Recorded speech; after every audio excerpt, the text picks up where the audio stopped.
Ka Sorkar jela kala Bthah ya barok ki bor district bakin khynra bat kami ki nong Bangladesh bat ki jat pen rio Rohingya ki bawan buhash nong be an ha kan ka jela.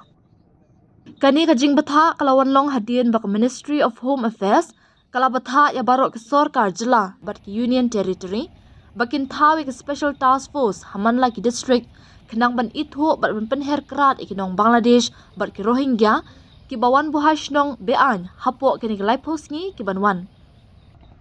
Habakran syakilat petai kubor usimbut menteri rangba ubak kami akatanat po yeng ubak presiden tensong ulaong. Hoot ngiladan hakakam bat ngiladap ban Bthah ya baru ki deputy commissioner bakin khynra ki nog ni jaka bagi suba ni yo jingtem halor ka jingdon jugi nong buhai nong ki bawan rong bean bat de ban kem ki mardor. Ubak presiden upentip ru bagi district task force DTF ki balasyak benshet hakan kakam bakin pet ngor ki beriu ki bawan rong syaka jela bat ki basa syaki district paper kumbala kedo hapok ki kendon joko Meghalaya Resident Safety and Security Act MRSSA 2016. Ha kabayade bat ki menderi ki bawan rong bean niladap ban Bthah ya baru ki deputy commissioner bakin syemi kila jingpen sitom bat ban bu ya kanikum kakam ke bahak mat Ngila buat renti bat pentre kampura hi kendon joko Foreigners Act ulaong. We are on the job.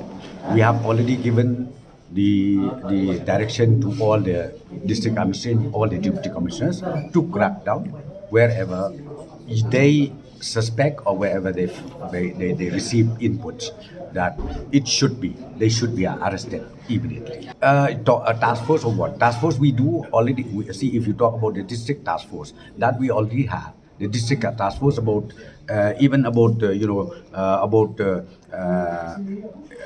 this finding out people who comes to the state, who stays in different district.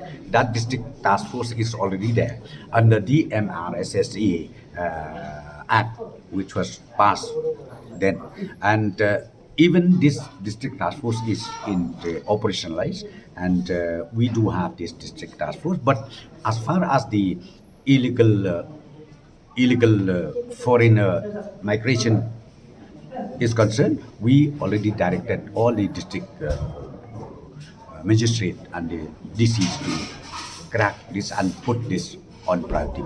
Act is being followed strictly. Act is being followed strictly.